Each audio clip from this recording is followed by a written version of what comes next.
ヒーロー名簿で見た気がする。俺知ってる。 C 級の新人だよ。確かランキング2位の C 級か。絶望的な状況は変わらないんだ。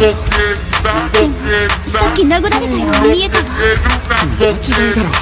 あいつのパンチで何人もヒーローが吹き飛ばされたのを見てただろ。分かった。雨降ってるから早く分かってこい。